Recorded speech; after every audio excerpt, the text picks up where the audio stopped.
Naltulmaloni Fabra Radio la Aldiana Radio Radio Sabu FM la hidile ani nyonte Lombela dendo fonisire masala dunye konoma tene kwasi jumama 10h batemi nyame community bisbala andi anyombe Aldiana badukana kamando ka badukana bede mema ko badoba gerelon badoba sulon badoba komen doni jamana kono ani komen kakanka lankenema ya jamana kono deniye Fabra kampio pioro bakelino o badukana bede me jamana kono manden kalunye wati bela dendo ambrase wole dakundo Dr Ousmane Kaba isoma inisene Isoma sarenke tamasi ambe jeite soma danna la Guinness la ma be jeite branka nabuima wati temna nye télé mena wole président Alpha Condé télé di 2010 là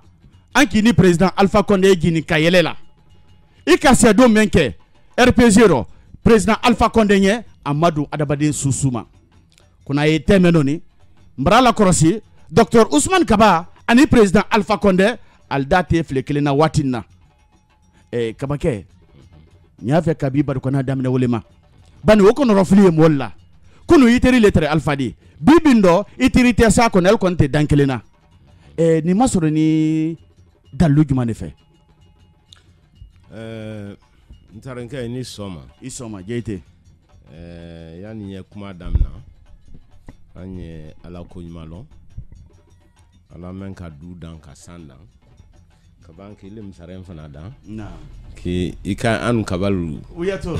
la sarakadi uyato ko ka hal harjedi na sabu la cobra dianye kamasro sabu e kuma la faso kanero tiens ikalo frafin kuruya iba ma fenêtre ma do la ne ba se rodo lo nye kabako ya lale Allah akbar kamasro mun fe ye frafin groupe le la itolo tobu kana nyante tobu la tiens inya frafin na ete frafin kamena tiens kalo kabako do kono rafliko ba ole be akela anna ko siama ante nyasro na tiens bo anye kamen fola anna mo siama ta mena ka wuri ya la men donc nanka na kuma fo en fabricando tomorrow berisa nyaela menta nyaela ko ma ulda nyae tiens ole ni la radio ni fula ka do u kalnye te do u kala nyere do ma no julu mun tolle di ka do u ke an boro kulula ani mo ba mentemne ka do u ke uldo fa sa radio ni sabati amina ya rabbi ala ma sabati amina ya rabbi ina nyin kali menkela tunyale anya damna ko dandoma fanyol fo na kamasron anne ka kele bakayan ka ankoro ke professeur Alpha Condé ko fona sira diagboya an kan se ko ke man klento di de fayda mo shaman ka se ko ke ka traiter man kalma dolu ka safa dolu ka nisinen klen fa dolu madimila akara 3 men ya fanka kabon 2010 là ne la partie le trait ko partie plus RPG tratafa ne la partie au fana tratafa mais tour flat telaro ambe kambolo la nyonkan ne le ra kamriata anka fo professeur nye parce que atumra jite ko jua ko amako brasa ne ko no nkroke imako masa anye menkala anye wase candidat obema men masa anyina men be train in premier tour no ne le ka haklita ne le ka tamake flo nklema tamake men ne le ka damna namo wara ninklinkle na beliko ika fenfen lo ma fenfen lo cité ne man sensu romain sanandara ba wolero mamadi jawra wolero albe namo ne le waral klinkle na beko ani nkroke kuyatel ni kasoro ni papa Kolibe ne le folo kan wuli ko abedala ala de betre kala kana président Alpha Condé mademe sa ke masadi go sa ke masadi o masro ne mun fe ankoro ka ya tena la feu ani moment réunion na antun ko lonkroma an ka lonko nko lubra ko siamanke ko comme ale masro namra siamando an hakilla ko na le koni sira ko la jina dislasro ole ka ke an be kama deme ala kran fe be kala ko la bananya mema ale sira masaya la moti taw fola bon comme il a fait bec à l'on est clinté Jamal qui boulot la nyonkan tiens parce qu'elle est très 18% RPG koro danda 18% ne ma kabo 18% masine nam hankana man se aso hankatem 50% kan e ka lo bela Jamal ko namu arc-en-ciel créé la watu dakun loro voilà namu arc-en-ciel men odi an kan wole man ko alliance arc-en-ciel oni parti arc-en-ciel fana te klendi Clinton. Alliance Arc-en-Ciel, candidat men très premier tour là où l'équipe boulot la nyonkan, ka RPG ma demain, ka professeur Alpha Condé ma demain, ha ka fankasron,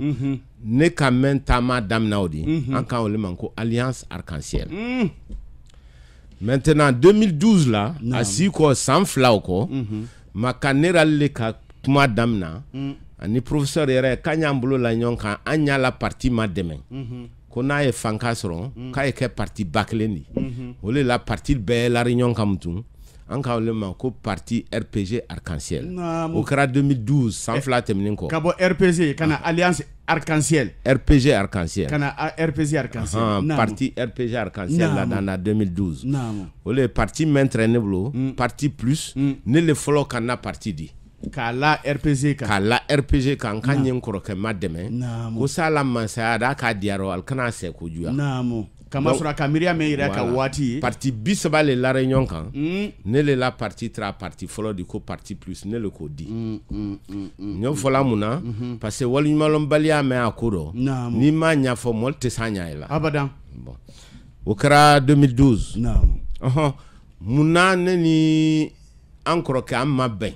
Alpha Condé Amma Ben à partir de 2015 naam 2015 c'est là moi-même élection flanan bankoro an bekanjamanal traignon yela ne le kafana la dedoro nyo ke Sramadi Tourebra naam ko anyi menani ko anya njija sa anya nyalo ambrado ko sebe ngambra barage manke koroma yoro toldo ngome amra barage dolo kojidala kaleta ne le waro una flo nyini shin barage kaleta wodi me kap kaleta loni ne le kanyini ele Dr Ousmane na nkoro kanya faina akokati sekela ko man ani nere ka karo saba ka kelela kaleta keleko sa adi lonya ele ko ka di salola ale ko ka mo wodi soro nyalo ko wodi o man namu nara wori men ni kwa man ne ko ka kai kono kabra nya fo mo nya kina nya fla ila ministry men ya de o lire ta kalama ne le barai ne le ko ka kai akai an ka karo saba ka kelela comme ne di courage karo saba banatu ma adira na kuma ma ole kaleta loneni orake kuna irin ko di jamanama ole kake asira élu la flana no 2015 la naam Ibrahim bon an barale na flo nyini ka jamna lo naam ole kola aka barrage ko esine ko kain politiquement adi mo de même politique là ole na ablala barrage ko siamano no tatunta fere naam tabarakala bakele balal to malo ne radio sabulila aljana amla ni nyona muno naam anka la deleke ne ko nko komeni nko anyanji jasne comme amra barrage kelen loya anye barrage do lo fana la jine kono lado naam ya mol bra courant do ni soron ko manyana bo mais comme do ni mra soron anye barrage nendo la dan furela anye klena dan beka nyamana beka naam nganye barrage nen flawo la dan naam ko bake ko la jine kono la fana di courant soron ni courant soron dal bulo usine nous dit c'est lola wole seneke la sabatila bon ni seneke sabatira ni seneke sene sabatila voilà sene suman fere roté usine te nkara dan ko akodi gbele ya ko sebe bani courante bon courante naam ne no fola ka ke problème di ne ko melekene ko muna ko ne yo fola ko muna nto fo ne député le di ne fana tane ana molbulo ko kalma kadan jamana kono den bolo ne lajine be makadan naam ne gbe kanjana député men ni fana makadan ko sebe ko nyanjija anyoke o krata keledi an kɛlɛ fɔlɔ kɛra o le de kuran ko ka baraji lɔ bɛɛ ka ɲamana dɔ ani forêt la ani forêt la hali bi don baraji ma lɔ forêt la baraji ma lɔ bɛɛ ka ɲamana dɔ ale tɛ foyi la bi fo ka groupe kuron ta k'o bila kankan dɔ groupe kuron ɲatɔnɔ si t'a la groupe kuron groupe kuron ne kɛ groupe kɔdɔ le kelen filanan groupe tɛ se marché la fo ka gasoil caman ba le kɛ gasoil suɲa le jamana o kɔnɔ ye kankan EDG la comme Laginɛ yɔrɔ bɛɛ bɛɛ ka lɔn fana côté la tɔn n'a Laginɛ donc baara fu lo di docteur ni k'a fɔ groupe ko ma ko baara fu le n y'a fɛ k'o faamu kosɛbɛ bani i kɔrɔ ni kunun kara ye anajiya ba bona k'a fɔ ko groupe tambarawa kankan a groupe kelen n'a bɛɛ mega kelen ne wolde o bɛɛ la de ne mega tani de olu wani groupe 6 le tɛrɛla ye groupe 6 o le tɛrɛ courant de la kankan ma hali n'a ma jamana kɔnɔden nabɔ kankan sa kɔni a siyaman dɔ k'a daminɛ fitiri sali waati minuit b'a tɛmɛ courant tɛrɛ mɛnɛmɛnɛ na kankan waati o la waati bɛɛ t'o di munna waati bɛɛ t'o di bon carburant suɲa le bra si EDG dɔ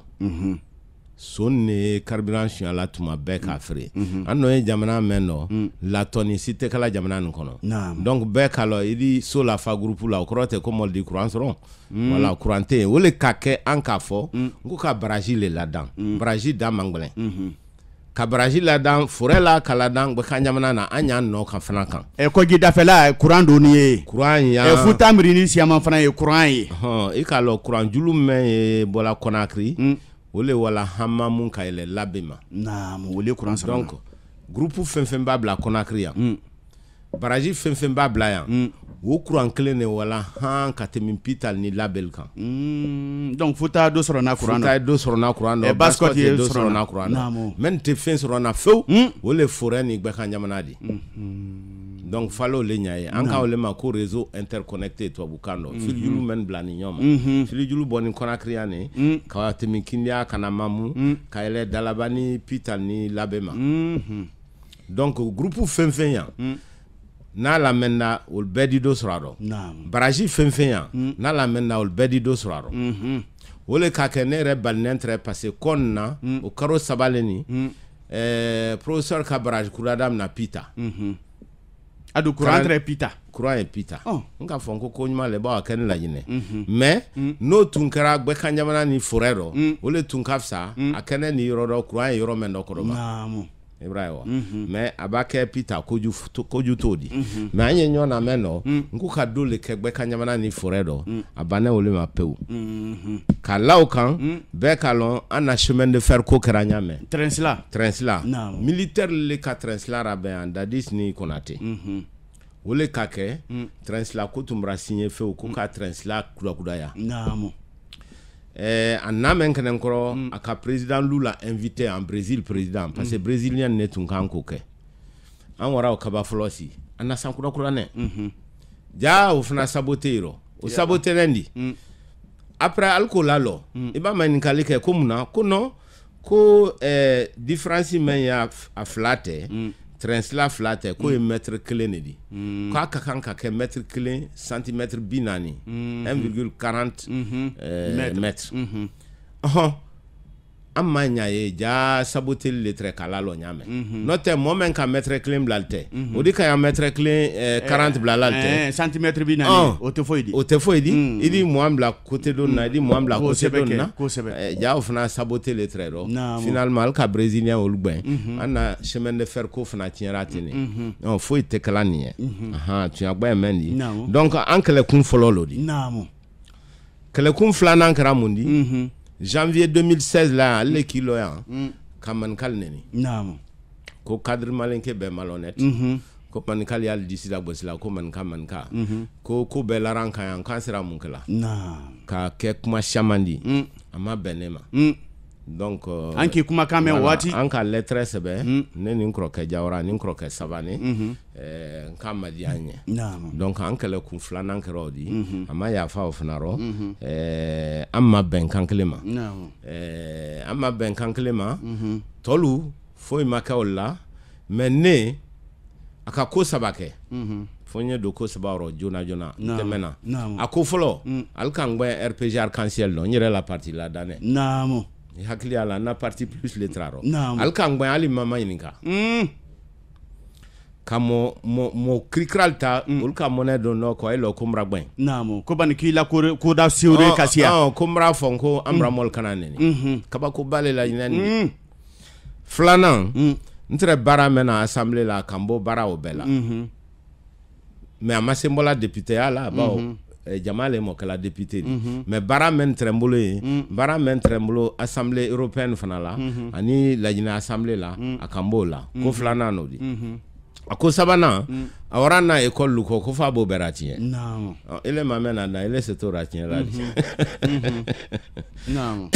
donc ko betim nante non ne ka fo le ron ko ako be masodo ne kan si kamafa mais obero amanto ne kaye hakili sira muma ko nanka ni tote baka jamana ra on politique cité ko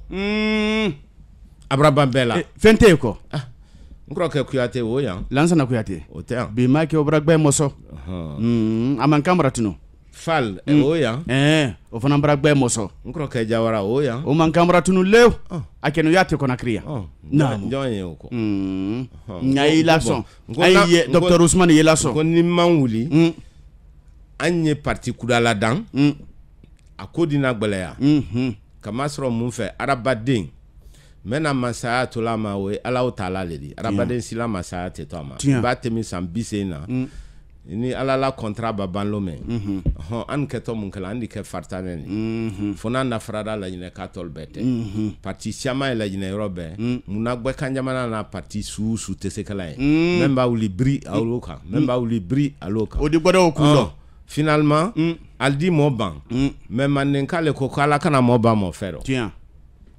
donc on na wulila ollo ko na ma parti kura la dan ko ni ko men watoni ko te se bena o le keni parti pades la dan le na parti flana na dana ko parti pades tabarkala docteur Ousmane Kaba ko barkayro ro bakelu nal to maloni aljana radio la radio Sabo FM aljana bado kana bade bado ba gerelon bado ba sulon bado mani kalifolo man bene ani docteur Ousmane Kaba ni président Alpha Condé la fonyon kolema watiron ka président Alpha Condé ni docteur Ousmane Kaba ye ali gila keleni kayele keleni munkal tefra munkal tejanya komen doni al ni nyonte bakelmalu al tolmalo ni woli danteli beladen nawdi ka wala jamana kono de docteur Ousmane Kaba bulo docteur danteli kun folman bradianye ambra o beladen famu e kadam no tema sine hanyi temedoni woli na la ben balia o beladen même madani bulo naye ake président Alpha Condé ke kam mo kranen neni kal bela deni malhonnête ledi c'est-à-dire mo telembali le manka mo karanen di woye kuma le di men ki le troy ki kanabo ka sebeke président Alpha Condé ma ko kano di men mi hene nya susula denima ban ni ki mri manden ka se do menke manden ka saraka men bayero sa ayana mansayala ka ye ayilo yoro kele ka manden mo karanen neni ka fo ko le mo telembali ledi adu kuma amanda mo kranen klema namo ko le ko maninka ko disi besla manka ala mdiro namo ko manka sera mun kala namo kalka beke jon yanka ko la beka namo ko manka sera mun namo donc aka sule neni namo nka fo lon contenant sona mansa ika manka neni ba ika fula neni ba ika la gine ka susu neni ba tukromo neni ba ye jamana tele la antena sonoma alimentale de antanson nam parce que ayena la clé di jamana kono nam ala antanka uma voilà donc ni ikrofilla ikana doya metu ya fo ayena ni masafilla ikana doya tu ya fo ayena okay parce que ni ma tu ya fo ayena ni jamana tiralo me albedi si ani nam ado jamana ko late do le fanandi tabarkala dako men ko ki ambra famuyel soroma wole korosine parti pades la dana plus tard qui ban parti pades papier non ka ko beke ko parti pades papier te di et finalement an wara cour suprême ne la mais sariya bombe kuna non kiti bombe kuna non kiti bon ka jodama non o ka papier dama kiti bon ne ka pades papier di ko parti pades de la dana quatre et parti plus au brawa noni RP0 non kaban kan gben fana yo kaban kan e parti kura mena la ko fana papier te di ko te o kala kele fana di ko jo igalo manen kala ko ti ajo maro bolla ko anye ti awo do o fana ta ko brele natale namo Donc o troko trakala atola pades la dame. Voilà mandenka le koko ala ka mandenka da mandenka ka doke da. O tu adi. Ama fe ya ndone ndo. Ama fe ya rero antena so no ma. Ambla ranyona olero kama sro mun fe. Ko brexenen toto le duadi. Ambra molle ko yani esawa ko ni sibra fara ba ni nyina ra fara ko ni docteur da frali oro nan tataro fo ka kele fu di enti neni motena bena o docteur ini président mata koronyona yala madiali make mo nyuma mabo sama sila grel fe sai ni kroke bolo do nyambolo ale nyon famo ale mamenya esa wonya ele fana mamenya esa fana wonya ale don klendi ka bo klendi yal ka damne yameka okera mande chemodol kiuli kankan délégation fana nara kabo kankan alkam bulomna an wara présidence la président bra palais la parce que faut nya fo parce que dolu ta kalama edi dol kame abra sisi be masakema anatodi molko ki kafani bale non kasro tu atado namo neni mo kafanen te kajam namo ne tengwana na mo bakuma sikuna ani la lilika ani baden nakuma ani la lilika tengwana kuna donc an nara kanyada kana ne konko samina watana kwanta an wara président bra an ka keleba manden kal ko dokale ni amrana dima ibakalo la kala mena ya lola me an boko yi ama juya fo kene nka ko beke antayela idi sendo ki blodo itayela koko aka décision beta an kama olero donc alele ki bankele bana manden kal bulo président Alpha Condé le ki bankele bana alele ki ban namo aban menkene ole beko ne ka particular la da na pas décidé o fana na dantola o fana kala ta trop ko trakasi ta kelebredi namo ibrahim donc na fulalo ko allo di bey takesa ambe mande makarana ambe lajine makarana parti siaman kun woledi parce que an hakili fana te kleni jamana la wanye fedo an hakili te kleni de parce que neko nko ka barrage ke robe ale ko te kala neko ngo mine anna mine menoni comme bokelu nyameni nkanga na boxit gbeta kalabo ambo ke anya na dinen na barali tala kalabo amfana usine nubla jabna kon comme fria usine nu siamamba ubake baradi soron anna dinen bulu aldito la Guinée fudi wule me na bola wodi c'est la barala on na fadi to demsen kani jamana kan fudi wule na bote se jamana si na fana ok wole ka ke boxit me bokani bo fa yo dankira wol baranyumate boxit wolo boxit ko ka boxit gbeta ka duta ka bla train kono fudi wule ka bla camion kono ko adi jamana toldo jamana tolu fuante yoro menno wol di usine nadan ka barada la den mawdo ka la jamana budget ma demoro anye fudi gbele tala ko adi tabarkala docteur andi nasio masisi wala kala barate soro na dinen bulo yang wala kala nyagba ila jine kasro anye boxit bata kan kalabo docteur uskala an ko kranek andi se dako masisi dia kato kona anye dakun foloma me anyi osani ya munu mol toloma lona na ale afeka fram fasini famoya ni président Alpha Condé la fonyon kokoro kele bana lignonte kele ban koro an ka men fana ka fo ka bara ka kanabuima ka ministry Placido Swandinye koni ofana make il a kuma obradianye parce que konenna na parti la damenkala ikalo mobile kana keleban nere kan ulikoa ana keleban na me kele tora le roba mi son ko kanyi aka ko siamanka oko ko ana barayol beko ko alle ki ban keleban na me parti la damenkane alka e parti bra fankas ronamna keleban ko kuma nara ikotuni keleban ko kuma nara ko nyeke ministry di men na fuloko kuna naam kasro la gouvernement ya fait kalasi ne konko mrabbeuma ni ko ko nyeke ministry di albe ko nyen koroke ma deme ma mranson munambole nyombolo akan oliroko ko yani nyedo ministeriala ko na particular mena dana ko fo nye particular ofana dinko folo ma mendi ni na plus di aluko moyonko flana men fana na dani ko fana ndi ko la kuno ko fana la kuno yo amma beyro olero adun fabra barale maintenant ne konko ne nanko ministre ya bara loli la ja parti ni fo loli la ko ina même fo la nyeke ministre des finances di Mbranson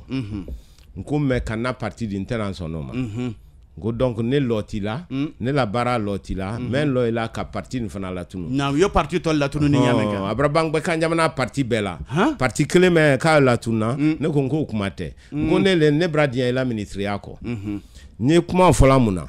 parce que dolun to tien la ko no ko ne ko le ko ka ministre des finances di ka budget di ka min di ko bela nyonka anko me o be wuya fo kanedi tu ya gbe mendi ne tumra son namo nte kuma fo la mo ko be yan namo mo men tratama la be yan ntumra son namo alele ko ko ministre akada duma ko me ko fo na parti balatunu yo anka e gouvernement clé fana ro Boubacar Silaye on a la partie Mouktar Diallo on a la partie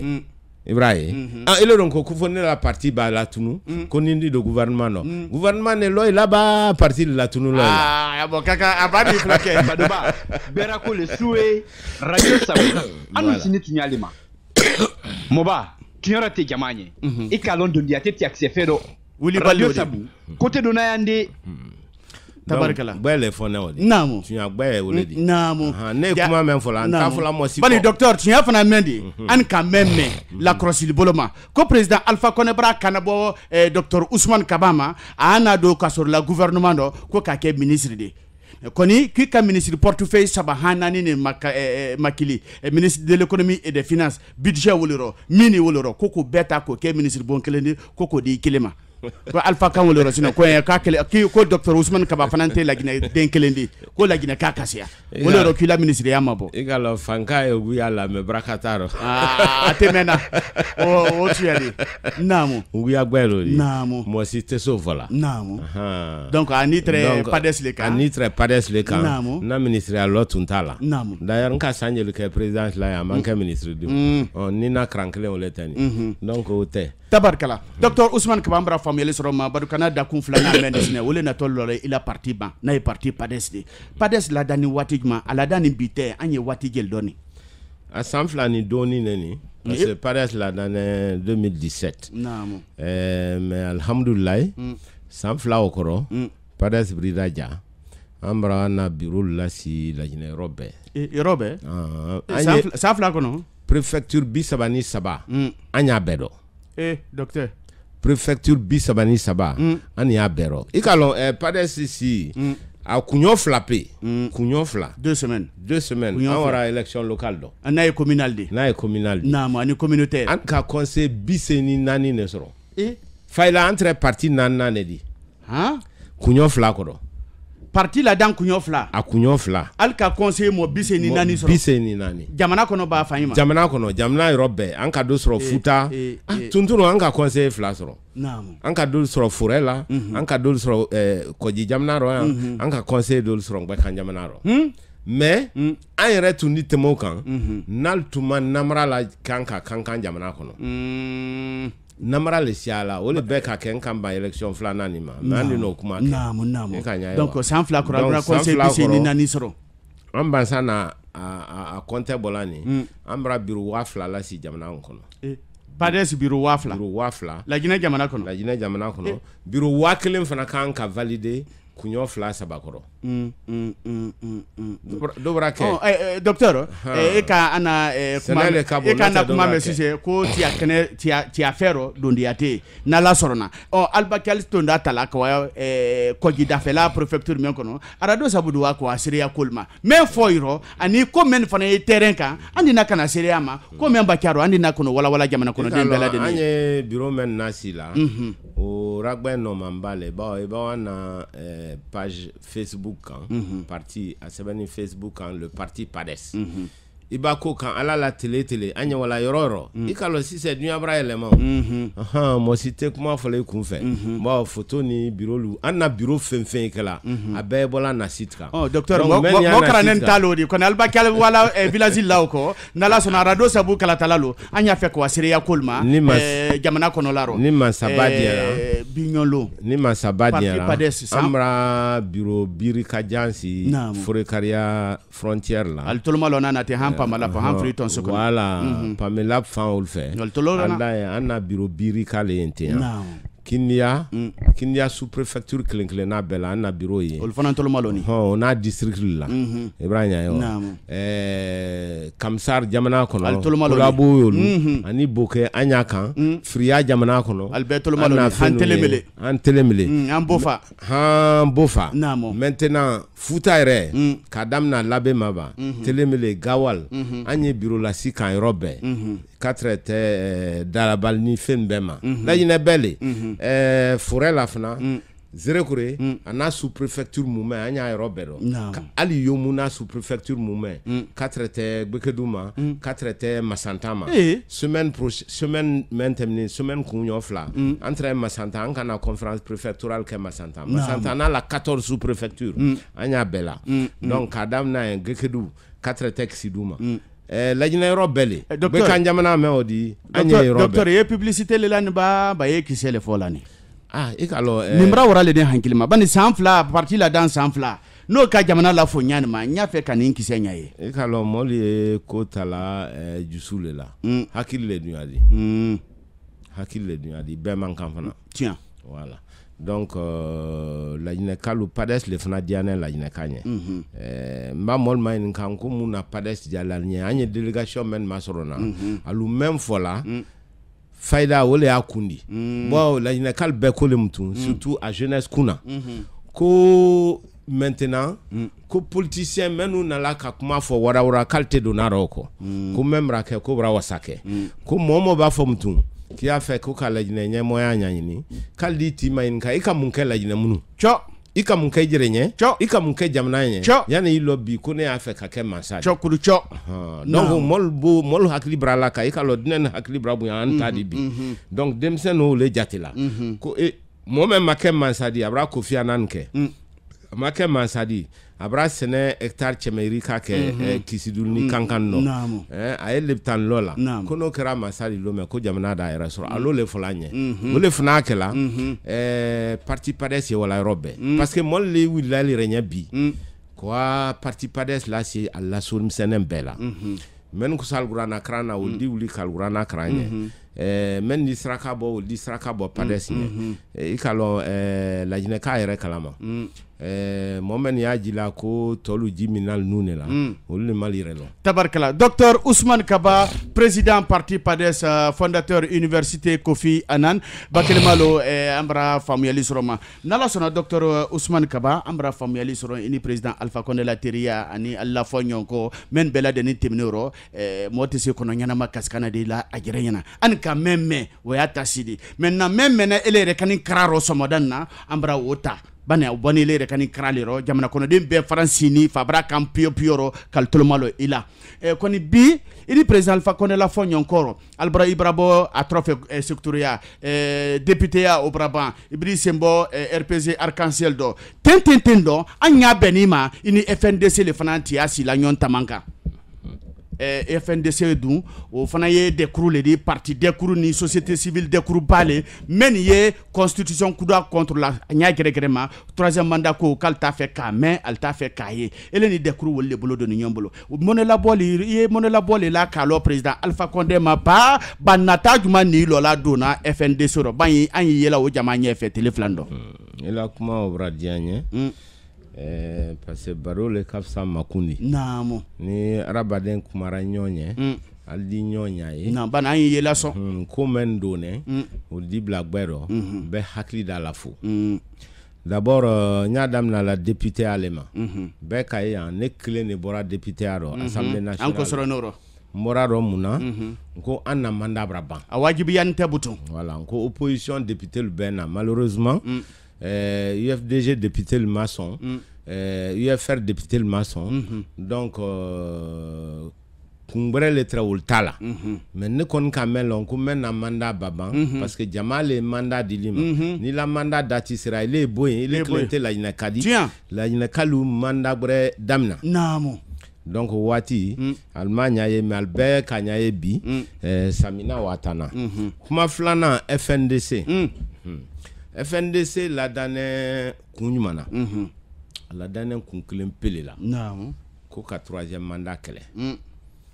ko ka an ka même ko président Savi Kudayi mo même ba si mansala il est to mansala Kudayi fo ne ala kala karfa mi la lo mais an ko kan maçon ole ma bon démocratie maçon maintenant kunjumana an lara oluka muna an be benna ma kono rafili jamala de afanye voilà d'abord kuma folo muni sariya sosole jamana sariya bale ko ko même bala si mansala qui est sans loluke na diari nya ni la bara diara jamana kono denye sans lolu bredi ma adike santandi ko mais ni santan o banda il est le bola mtu mo brena mo kudana na diari nya il a politique groupe mais comme RPG nyame il dit mo brela danro mais ni se blali noro mais ni ke candidat di mais jamana mo le jamana mo swandila ka ke mansadi il était mo même botoy o te mo swandila di jamana kono dene masakuda swandila il était mo brela dana mendi na inoro il dit mo la dan mais ni ke candidat di namo mais swandili o jamana kono dene ma ate alle tay masayadi jamana le tay masayadi mansata te masayadi il est honorable la siladi namo kuma ile makuma lo di démocratie do ikonni mo labo koni e bonne la de kurubulo maintenant jamana kono dene wote kala namo kanyana tomo namo kanyana tomo ninke kama sakula namo ele do nya sina FND soro idalu nyole nya folo nyani antolo ila d'abord mansake quand même faut que troisième mandat Saria Sosole akafo ke akafo de docteur akole koni constitution kurasira ko mansa ko adisekala troisième ni comme atesekala di namo ala ministre wala campagne na lombe ni momente manda sabananko watinte ikanki honorable labla ire la groupe do ila RPG do mais ni mo sike o kro le kille wato ate tu as pas bera ko le soué donc radio sabu anu sini tunyalima namo akuma folo emuni o Saria Sosole di président Alpha Condé Saria Sosola e kanodi alle ka kali ka 5 2010 là en 2015 là konne professeur Alpha Condé a ketola mansadi moi semen kala komran kali komran 5 ko Saria ba meni ko ne da konogben na la bato namo ne da la bato ndi banka konogben be ala bato namo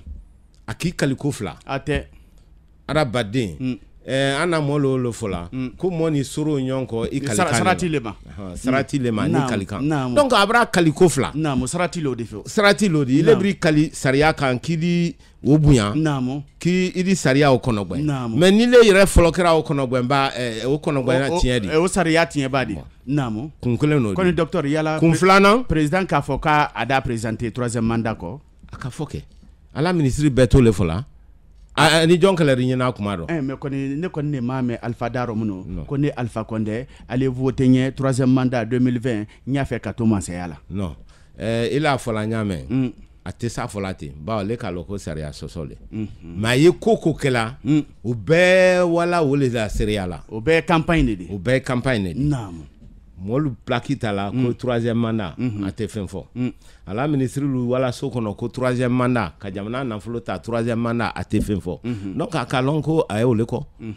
mo cité joadi maintenant FNDC même muna ale tisi lola ko nye troisième mandat le ko parce akaloko Saria Sosole mais a chewuli ya dia kalabela ka aloyala ka ya fe ko le fnake ba banano rabla nyina swanila ala groupe irero donc e kaloko ba Kenya me foka kuma fo atunya le la we kuma keleni ini FNDC nka ole masa e kalo manda sabananko nka ole manko mai Saria Sosole FNDC la dane ole kama ko kam manda sabanankele o kana kele muko o kana kele kun klimpe mena wolodi mena munanye manda sabanankele la nyole nya foka nyen akuma folo e mundi Saria Sosole akuma flana mundi jere Sosole bo lansana compte le kiulia ka e troisième mandat ko am bele ko keleke nkam mason lansana compte la troisième mandat kele euro sidia très kele euro professeur Alpha Condé le très kele fadi ne retrera kele euro namo mo kele même atre kele euro wole seludi Ah, au matre olo. Wati, c'est l'outre l'ancien compte le fait. Donc au troisième mandat ko, allez ma centre au kelero. Allez tunto kelero. Allez très au le fait. Wala kela. Namu. Ni mol ko kamran la selu kan. Ngo al hakli le desene selu le lanan kan. Man ye kele mena depo wati anyo kele. Compte télé. Ante allez kele mo le kan. Voilà, compte télé, selu d'entrée troisième mandat coup de colère. Voilà. Al mo flale me yele mané. Ele mako bale. Allah. Mo fla me yele mané. 2001 wati. Le professeur Alpha Condé ani selu. Mo flale la position yele mané. Allah akbar. 2001 an be ka kele ani professeur Alpha Condé ni Sidi Albé ko ante troisième mandat ko do avec général Lansana Conté. Namu. Selu lettre Lansana Conté fait wati la. Alpha Condé nan netre. Bi Alpha Condé le ko kale troisième mandat fait ayele manaba ma yele. Abra yele manodi. Selu yele manaba ma. Ayoro menodi. Yele mani braki. Ale bra yele ma selu bra yele ma. An ne anoro. Cho. Donc moi men ya fola kan lanen selu kan ul ta kalama le selu le lanan kan. Bon an ma anoro. Ayana kele kodole. Kele kodole. Beaucoup date. Tabarkala. Donc ana irele sosola. Kun flana nodi. Président Alpha Condé. Abra ire soso. Naam. Kasaria soso kile. Kaire soso fla. Kun sabana emredi. Lajina tungu nan nedi. Tungu saba beko bi kataro. An be kan jamana kile setodi. An lara kan teben, an mala ka teben. Kama soro muna an lata kan tonyelema ani telembalia ani saria soso. An yesla alanye. Tunya tado amankan kake jamana sariate tonyeli ko membisi weisi hankudai beka le général Lansana Conté o sera kudai kala mais semen kala jines robe kolon asira rodo ra tunte sela foila mo groupe mentra la minno naltra le suali balla wolle ka jamana gérer Odu siamane fana ye président Alpha Condé trop mo chemeri ka siamane saroro mo kelempe wolle fana ale fana da fabi ale fana brate mi sambise Nicolas anta haklisi donc antem na 3 meno anya fe 4 okura wolle la da donc quand wolle ron ka tena bena parce que tungu saba masoma tungu klente se ala si la dia boya la kala si tonye kan kala si seria soso kan kala si wiya fana kan atese bena donc yana tiente anye kokura nyanyini an kana ke namara di ente kan namara ke fana tonye ni wiya kan ani telemalia kan Tabarkala. Docteur Ousmane Kaba, Ibrahima Diallo, Barou Condé, Ali, Mandema Sakita, Badoba. Haketo, kun sabana fana mundi. Namu. Anye dunya kuda meno. Frafin jamana fenfen na minna ko CEDEAO, ol simason. Au président Flale nane, au président Koro Flale nane. De kuro mason, jamana fenfen na minna. Kele nodi. Toboul mason, Union européenne mason, français mason. Américaine mason.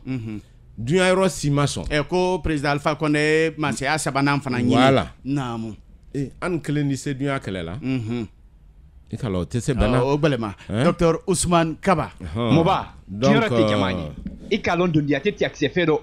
Radio Sabu. Côté donayande. Tabarkala Docteur Ousmane Kaba kunu FNDC altresi na bolla Conakry. Kuna senaboli ana kalatala altre al senfe. Koni kunu ta kela ta tema ko badi bani accident ko mame kele ko mame mo mafwa mo mala joki nya susula denima edi se mo fala kunu alla senaboliro edi haketo yani nye la kuma o jebi me fola na mo siamambulo nye ko se ironema parce que la fola le kone branla tolkan agbengbe dalen ko branla dalen kan ko kan kro kekele nkan olero ko ambramo ma feyin nyono kama soro mun fe ne na kelela kambramo le kunka kana mansa nyini ne la mogore kan e ka lo kuma eleman kuma ya ko ni fola de voilà kibri bay krokero nay Alpha Condé di alo kuma même fo kan odi fonye ko do late mra fo kro manyen ko sa mabi antolo ila professeur Alpha Condé le na ransoro assemblée là ko alamento ala ko famba nan fulu badi UFDG ma 500 millions par mois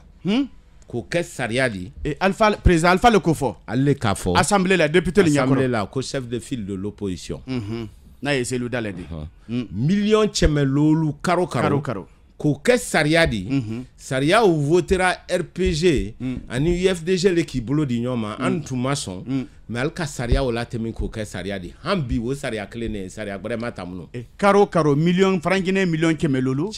o le dila Mamadou Cellou Dalein Diallo ma o le dila ma Alpha Condé bolo a la gouvernement bolo bɛɛ ɲɛna ka kɛ sariya fana de wajibi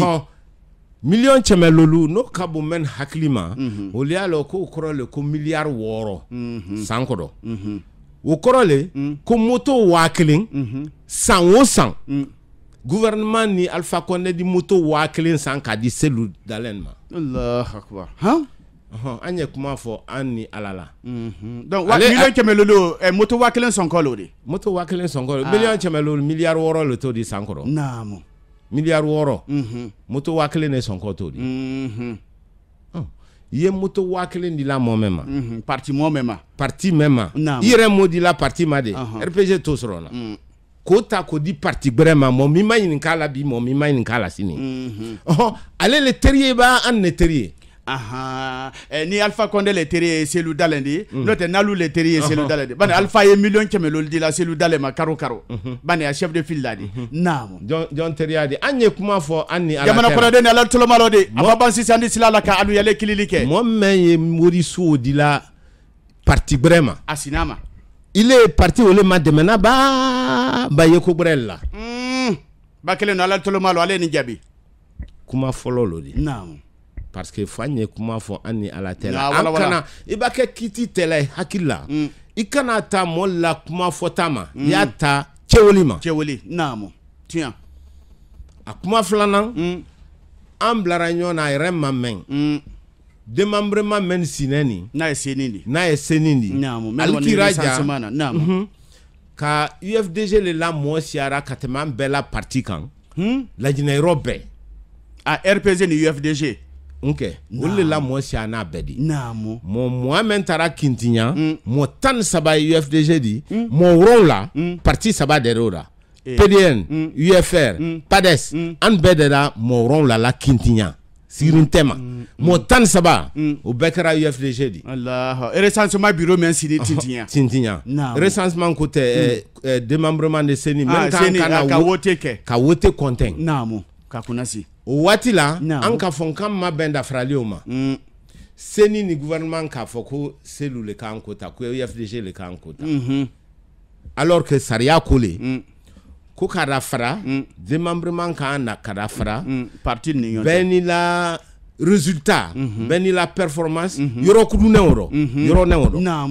est-ce que Kintiɲa fanka ka UFDG laban an na parti tɔlu ole compte babo jate sila wonyale bureau kono mol fana la talala jama tete be kan jamana compte ani forêt compte élection men nato maintenant kanto ma men nato ni UFDG mo le sia to katema na opposition mo be kan ikalo ko wote bureau kono men ya compte na donc anya haklisi parce que amra molu aba fotre ni ne bedi jo kabri albraba na mo bela bon mɔɔ mɛn y'a dɛmɛna o le professeur Alpha Condé yɛrɛ mɔɔ mɛn ye Cellou Dalein dɛmɛna ani UFDG dɛmɛna a ma tɛmɛ professeur Alpha Condé kan tuɲagbɛ n kan tɛ dadiya ma de n kan tɛ silaɲɛ kuma ma de tuɲa fili tɛ tuɲa ma a du kuma ni faranfasiya de bani docteur anu kolonbali karanbali lo bankumu ferela la anu kole ko docteur Ousmane Brila Mamadou Cellou Dalein kan ka président Alpha Condé kɛlɛ wole fɔla de ne Cellou le ni lalan kan i ka lɔn ko n y'a fɔ sisan Cellou le ni lalan kan bon anu 3e mandat kɔkɔrɔ ma an taara kɔ Conté télé an taara kɔ bi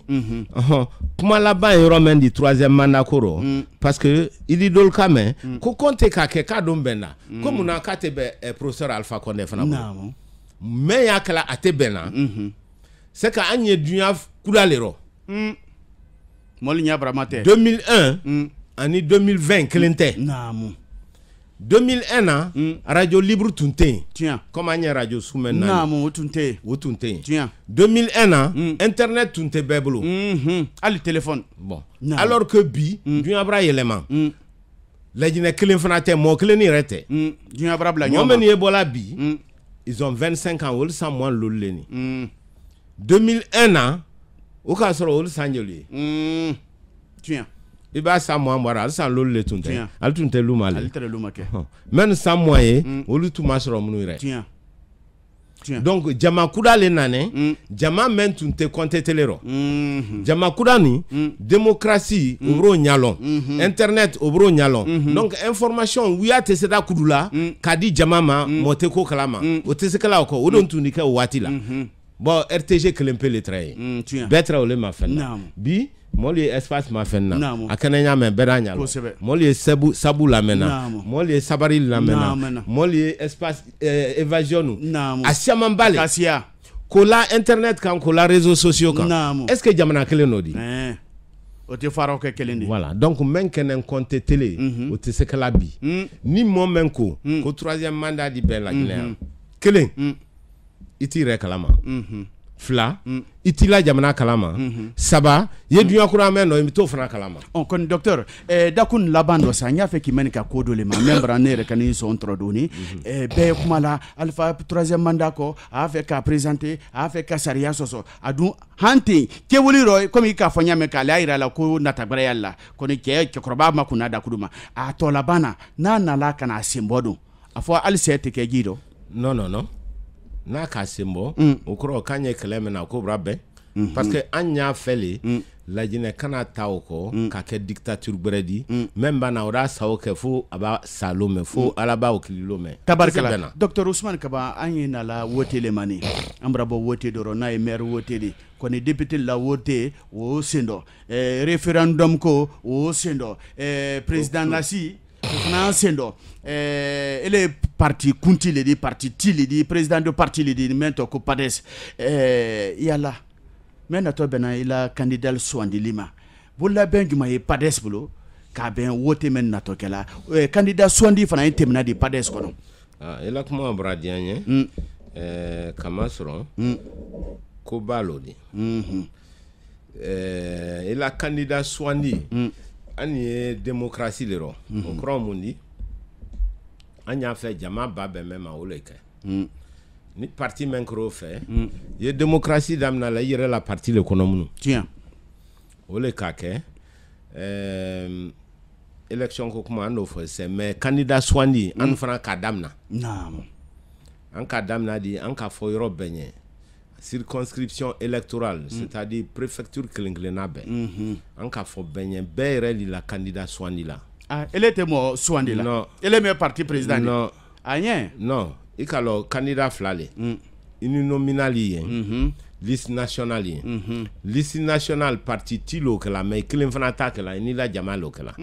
Mais liste uninominal. A b'a fɔ sisan ko ka kankan député sugandi. Ou bien ka Sigirin député sugandi. Ou bien ka Tuge député sugandi. Mais an ye wala fila Tuge kali nin ye ani kankan kalu ani Sigirin kalu. Alu yɛrɛ ici alu ba bɛn mɔgɔ min ma alu la nana. Alu lani ba kɛ mɔgɔ min na o kɛ alu ɲɛ donc sous préfecture kelen-kelenna bɛɛ la délégation din na. Ko la préfecture centrale kan al bɛɛ di si al ba bɛɛ mɔgɔ min ma o di ka di mais alu bɛnna mɔgɔ jɔ ma an ye critère bila la le an ye mɔgɔ min kɔ a ye kɛ député di an y'a mɔgɔ le ta la même ni se kelen an ye mɔgɔ le ta la jama di diɲɛ mɛn ma parce que jama tɛ se diɲɛ la bɛɛ ma o ye filanan de an ye mɔgɔ le ta la même ni se assemblée baara kɛla. Donc fiye kɛ mɔgɔ kan kili kɛnde a karani parce que fo assemblée bara ka loi wote bɛɛ tɛ so la o kɔrɔ tɛ ko importance t'i la de i di kɛ parti ɲɛmɔgɔba de hali ma kɛ député de donc an ye bɛnna ko dan dɔ olu le ma bɛɛ li ta sugandi la liste nationale o le to la président bolo a n'a la bureau mɔli di si o b'a kɛ kila ɲa mɛn k'o kɛ ten mais la kuma o bɔra diya n ye parce que comme i k'a fɔ ɲa mɛn kɛlɛ yɔrɔ bɛɛ ten kosɛbɛ kɛ surtout mɛn ye RPG ta di a kɛlɛ yɔrɔ bɛɛ kama sɔrɔ mun fɛ RPG ɲɛmɔgɔ tɛ démocratie le fɛ o kɔrɔ mun di maire la si menkera maire kakane kakemo sokonomo le kan ka wote mo nya ki ke maire di aldiana mo alanda yamo e kalo saria ole alka munke alka maire campagne ke alma mo swandi alka parti logo le blaté mo photo mabla wote kakan kake mo mena non o mo photo mabla beko merko e nyame RPG le mamo si photo bla donc mol banko wote la parti nye parti nye mol kaldiane mol takula si solkuno donc mol malal wote ni mo keleme men dise kala sous merde e kalo démocratie kele danodi ka fo ala la wote ka la wote fule di albaban mo men mané ne do lasi akenente no na makete do ya fo ka makete na akente ne jamana dembe na kon mol hakli taila RPG bolo ou bien parti bele ka Kenya sûrement RPG le kake RPG arc-en-ciel le coquet RPG le kake passé saria tunto di saria sosole normalement maire bakela sila mo men maire ya ko sokono wolle photo ila la bulletin kan comme voter kala wolle voilà arabade nda swandi ana merle ni kanilo lani na nye wote la ne mais ni ka parti gbe swandi ka parti photo la mo place la namo albaban wote la mtu parti ti o même badia ya do la si la maire ya la démocratie lodi démocratie todi non nalama en sofna député la si menketo ole fana keto parce que mol bra nyabra matede mol nyabra te mol hakli taylaw parce que mo siamane tato ko ka ke député di kaban ka suppléant blala a kankoro si blaye élection baban député o di démissionner ka ko se gouvernement no odike il va démissionner moi-même député soindi meyirote nka ministre dollo olire kandi olbra soindi préfecture dol kono kalke député di est-ce que olé kato député jere di olte kala di o siamanta tole kabla nya fedron wote baba oldi ko se gouvernement no mol Zakaria Koulibaly Mandiana mol nyate men nojo oldi banka ke mol la député di ale démocratie clean kelele c'est-à-dire que jamate foi di ne le même badiane nyo le kala jamana kono ala la mama yake ko wote ko damire di albaban même badiane ndo la si jongo fala iko ti badoba bera ko le soué radio sabu anu sini tunyalima moba tunyara te jamanye ikalon do diate ti aksefero radio sabu côté dona yande docteur o koro le kafako wajibile jamana ko den kakan ka wote mo le yen mo men kakan kasi alkuna al kakan ka wote o photo le la o jiale la ka wote parti disena anno manka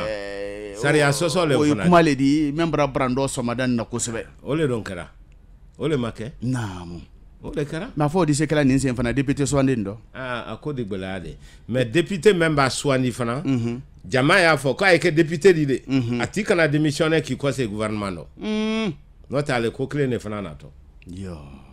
docteur Ousmane Kaba bakelmalo alkolmalo ni Aljana radio le la Fabra radio Sabu FM docteur ñinan san ye wote sanedi député Swandi ani président Swandi na la toama o bela deni kakan ka ke ñinan san 2020 la yala parti PADES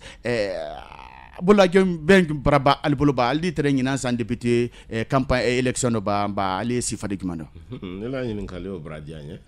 kama sura mun fe an fana kabulla ben damna mais en parti fe FNDC do nanye manda sabana contre la ani ko même bisi o isi la le kurai jamana kuna fo ala bala karfa mina lo lumen ani e wole contre la an ka fo le ro ko antena sona kwa election no FNDC parti be e ka lo parti klenta FNDC ro syndical yaro société civile yaro mais parti men yaro an bele benama an kankanawa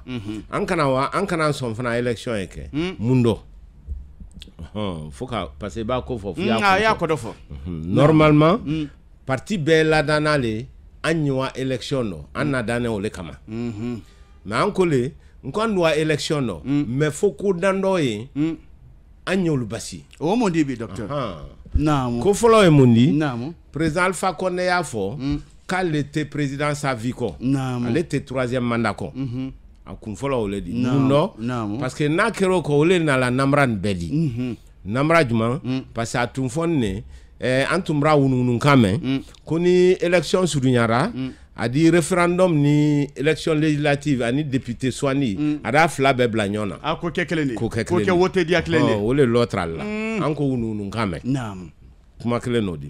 kuma filanan namara fɛn namara gbɛlɛn fɛn élection nɔ a bɛɛ la wulitɔ le ko ni député saba kɛra ale kelen ye fila sɔrɔ n'ale kelen ka fila sɔrɔ constitution mɛ yɛlɛma lɔ a la pour que a ye troisième mandat kɛ ka to yen fɔ ala y'a la kalifa minɛ lo mɛ o di se kɛla donc an k'ole bɛɛ namara natɔ ye n ko an ma sɔn maintenant n'an y'a fɛ an ɲɔgɔn élection nɔ an y'an sigi k'a fɔ ba an y'a fɔ fɔlɔmata a y'a fɔ k'ale tɛ troisième mandat kɔ parce que tant que a ye troisième mandat ko nɔ élection tɛ se kɛla ni namara t'a dɔn a bɛɛ di kɛ namara de kelen filanan an ko len ko recensement men kɛnɛ bɛɛ k'a ye recensement kɛnɛ ɲa mɛn yɔrɔ dɔlu ma se recensé la yɔrɔ dɔlu la jama lawara ni kojugu la yɔrɔ dɔlu la denmisɛnnin ne tani bɛɛ k'o ye réseaux sociaux la donc faut ka recensement ko ɲɛnabɔ a ɲɛnabɔ ɲa ma mais sabanan ye mun di seni mɛn a kunna an b'a lakɔlɔsi le mɔgɔ mɛn ye seni kunna mɔgɔ tilennen tɛ Salifu Kebe munna naamu n'a fɔra sisan ko dinɛ nin b'a le recenser a nin b'a kɛ yan maintenant machine sɔrɔ normalement n'i ye seni la ele k'an ka mun fɔ o kɛra il an y'a ɲaɲini mɔgɔ min naba k'o kɛra an ye ko latɔn la naamu ko danda parce que ale la baaraden de y'o di ale m'o fɔ ale ko le ko non ko namara min b'a ka dɔn kan di ordinateur ta ko ka logiciel ta ko k'o b'o dɔn k'a sɔrɔ bɛɛ k'a lɔn ko ordinateur i b'a mɛn bila o le to la rɔ ele la logiciel si tɛ se o bɔ la rɔ parce que ni denmisɛnnin mɛ san 10 lolu n'o k'a sɛbɛ k'a san mugannen ni ele se t'o yela di i tɛ s'a yela logiciel mɛ mɔɔ ɲakɔrɔla bɔ la k'i la âge bɔ o logiciel ma ladan fɔlɔ a ye approximation de kɛla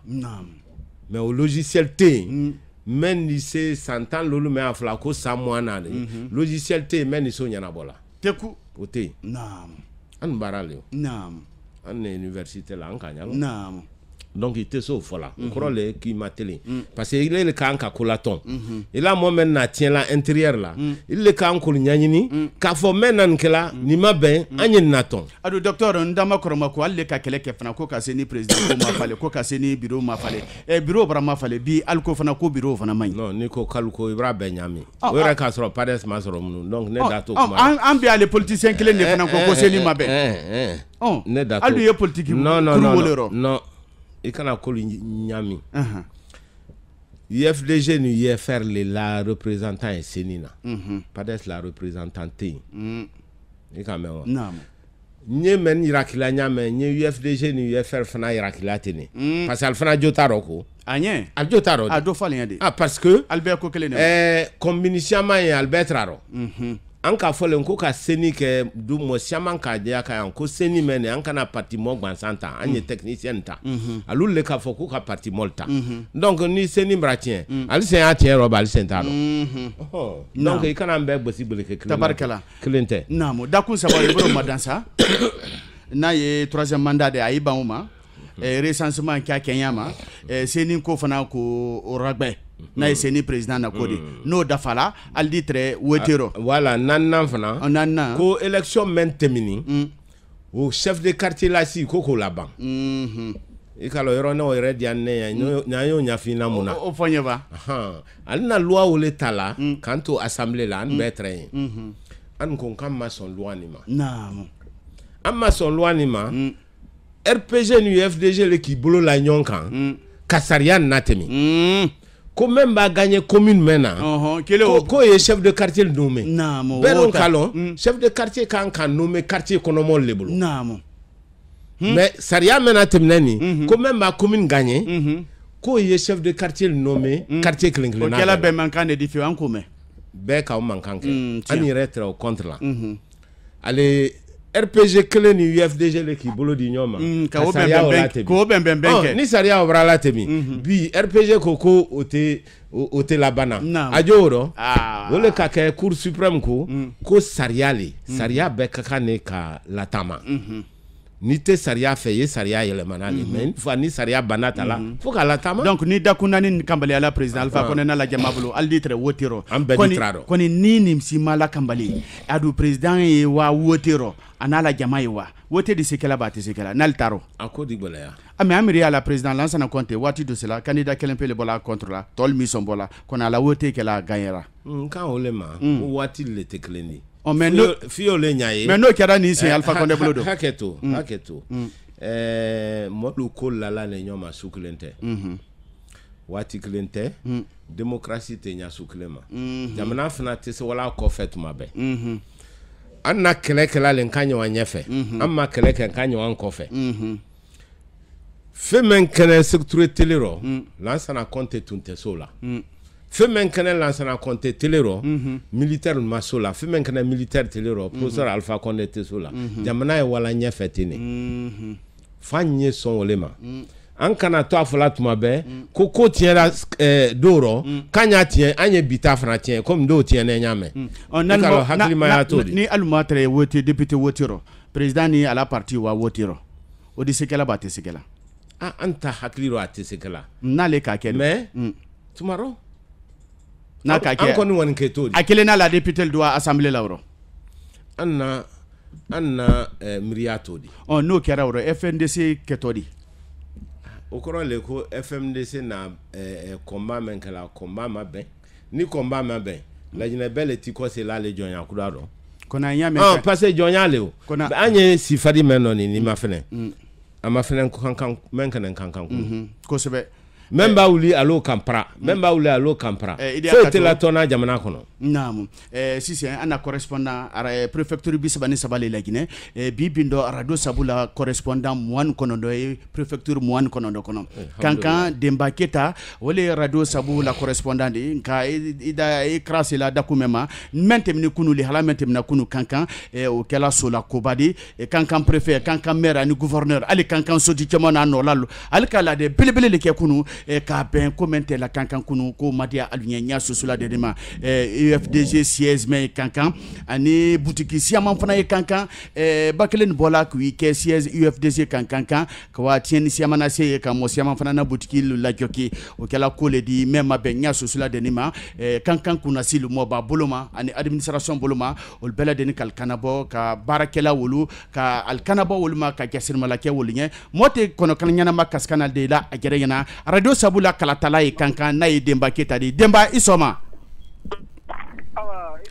ale madama sabra fulta kadima kadi radio la mena bela de watina me sene kay temo la nana fama jini barkabla fulba sal bela de watina Demba Keita ankame kunu koli halado tela kankan UFDG siège la ni boutique siama kankan sokono dise kuna flen jonjon jumandila ama ka ben kunu li halama kankan bate fabra ko se wala be ka kadi e fabra koni jibru ne tra nya gire yere ma kunu tene janvier karoti le woro sanwo flan mo men ko mi kala nyame ma tene somada la kene boni ba o bela tene kalon ka ko ana de pourbe sin wadin national na FNDC ti la gire fam bela den no a bulu fra e fam o bela den do ka gira ka ko kunu tene ay kan ka bo anno ma sasula kona kre kala ni so boya kan ka gira la ko no to be na sariya buku ma fale ma dal si wala katra ke ma ta ta ko taban na to za monda de ta si wala o kan bole kara kan bela den na bela den ko me ko tene oro sine ba de kurumento ko UFDG o fana ma ta dia me kan ka son kono ya FNDC molo kan ko wa ko kulan kuran ya do ke ko nyoni du ke wol ma ro sine kurka bal fana ye wol fana ka nyona de ka molta ka alba mamulu kono kay kunda mo wol mata dia ka na ka tara majja mari nya susul ma ka ko yo bara su ke ma wara wol do ko ke funyo ko re de kone jere mo fina akuru anya gere ba ko men ka molta ka cosmos luta wole tena na sele ka konti di wati na ko Musa Jan kone ale kon ma fine ye kura sil bulo kamatron ba kuna time ni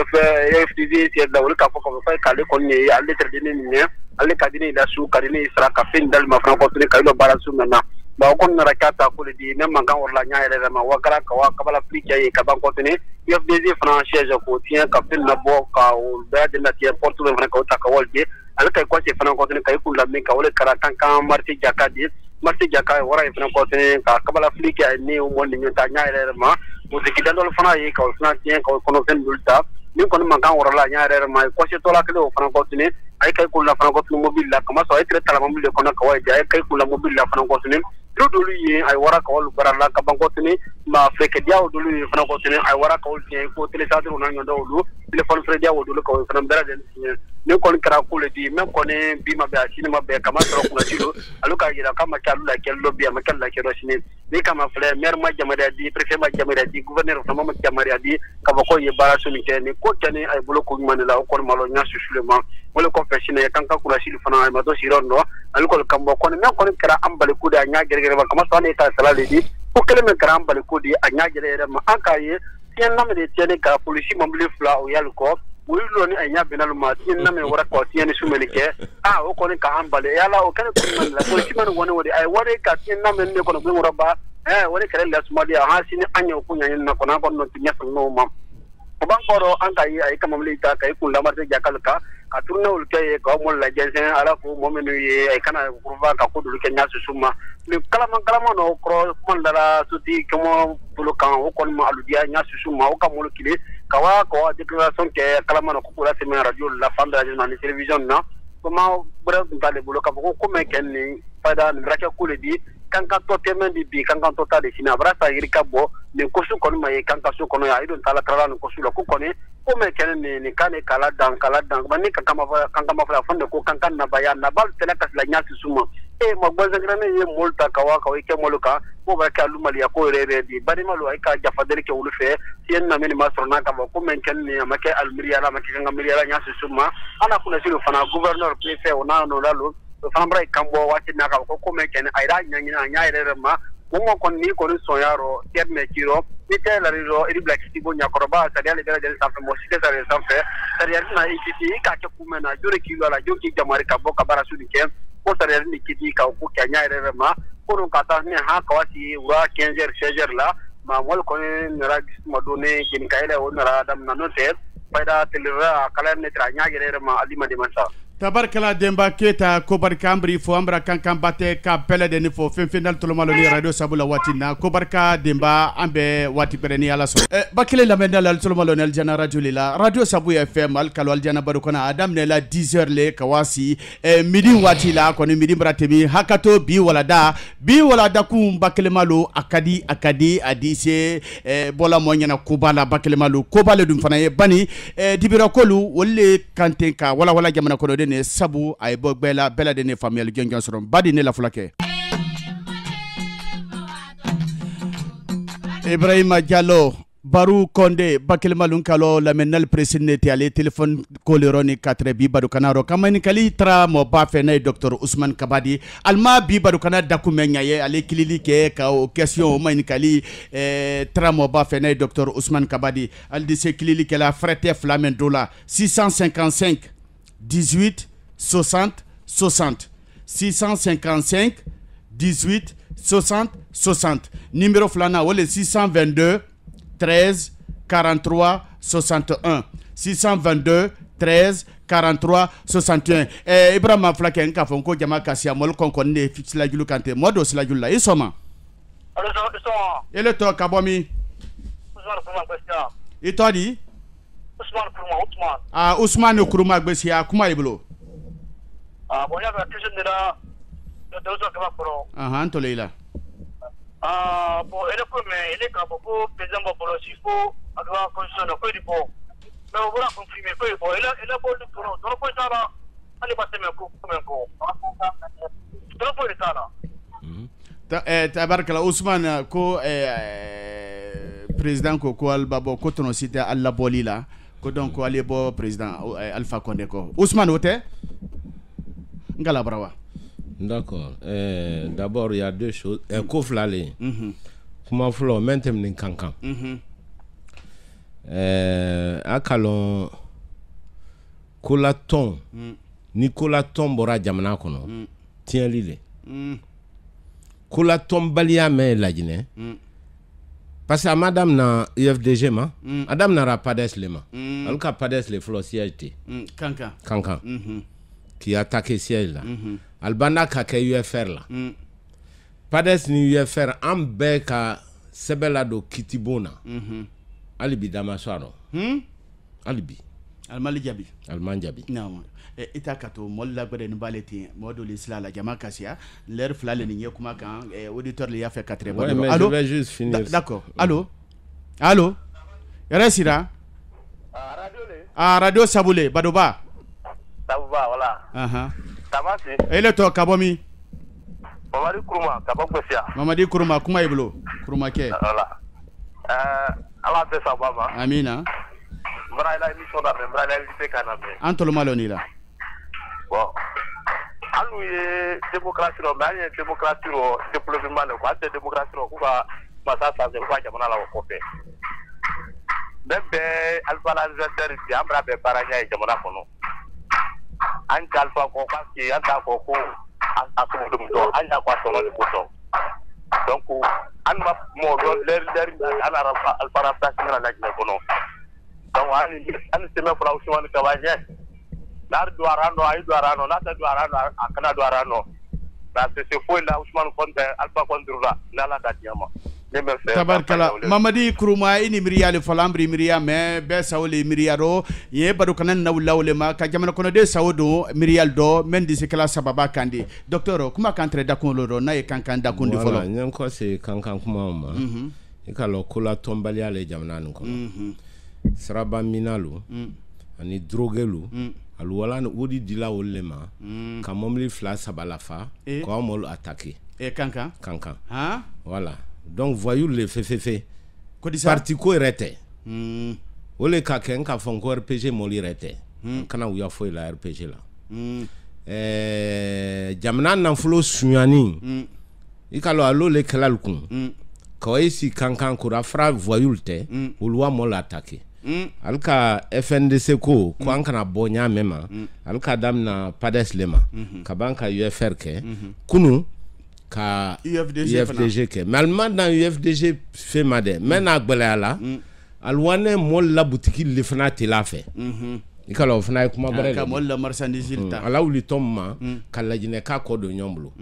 parce que ambade ma menu ko fulalu kal julo di abonta donte kankan do na bayale di be kay man kankan do memba se kankan fonne ko la jine kali sinji ki bolo di nyoma ka sinji la tama ka badinya la tama be sawela inero 4 te so mento ko kankan memba alpha cabinet ka tonsilo la kankan wole na kala kankan sabatini namu nabaya kankan nabaya nabate la kaslai voilà nere kankan abokunu nkara jonani anka anjasire mala parce que moi sabale sokono me ara bena me ara tiela ani menko kama kotala ni menko kama kotala no siara ala benadi tien la di sila soro tabarkala anka fol don ko moluli ko ladan onyon kana ke ko anyon kana ke ko mo men yakla ka kula ton la tabarkala nyemen la la kan préfet ni gouverneur ni maire a molu olu mankan kala kuma ulfo ul kakane ka mol na kaldo kasola kalkiti kala ton beni la bara oni soti la kalu dise kuma fola voilà mabrebe kan mais alu la barale saria alu le bolo fanka ya alu le bolo alkane kamna e don kamen ko police momli retral kofe e kalo kabako le ma jamana tie kanodi jamana tie kanodi tabarkala docteur Ousmane e aida kato la menalu yame ka modo silala alo isoma mais kuma flabra fo nya fe ko jebi o jebi anwa aldi haketo awa bismillah doko je crois Kurumakedo Mamadi kanye bon menkala FNDC ko c'est inutile ko na fantala naam ikalo jamana kono bay won kele diakala anne ko kama salasi ibrahim sambisena ko foni le la karfam nara alabolo kile masala o te démocratie di oye tonyale di oye saria sosole di mais bese oli dado an sera amassé an kan won kele diaka an fasula dando flana do koko norablate professeur Alpha Condé la norablate momena ole ala utala di moi le mankandi to tabarkala donc idaka to wole silala alo isoma wa alaykum salam ele to kabomi e kuruma la kala mu loyal la so madan nawro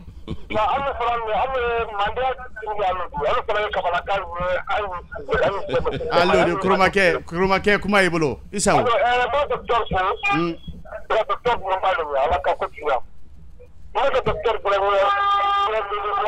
ima bon mabili dala ima bon mabili trophée docteur ne sera si là la dix macron il ka tieni mu ci aka papel de volé donc mo na lundo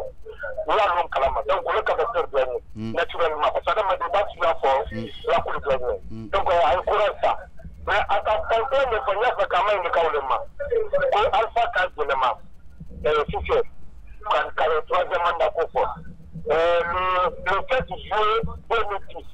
encore le Karamaga Dogo c'est le docteur ko asa ay encore kalama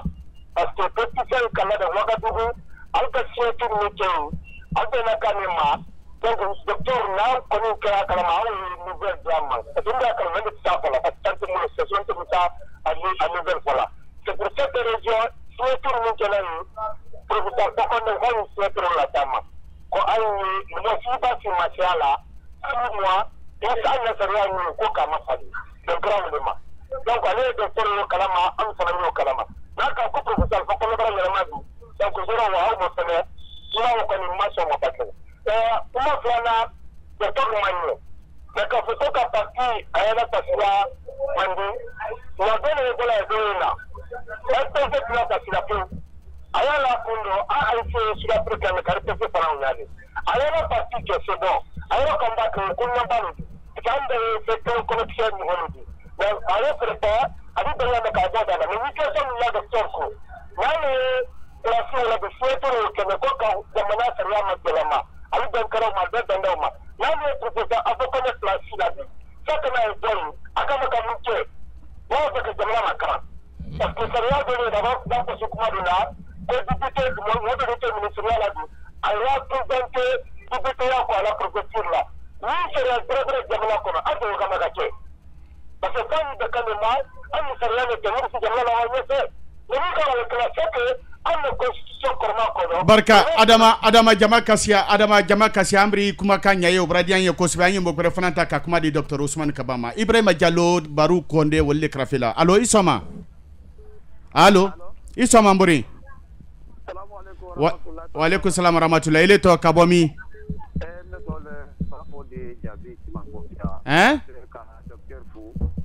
Jabi Simambosia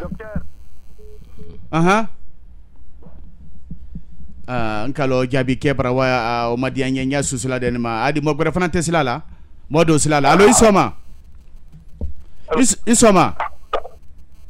tamasi allo isoma assalamu alaykum wa alaykum salam rahmatullah ile to kabomi Ibrahima Sori Ndongo kuma iblo yala sudunya jama kasia ha docteur no kamifo Allo Antolo ila o docteur ka kamifo alile odi kwa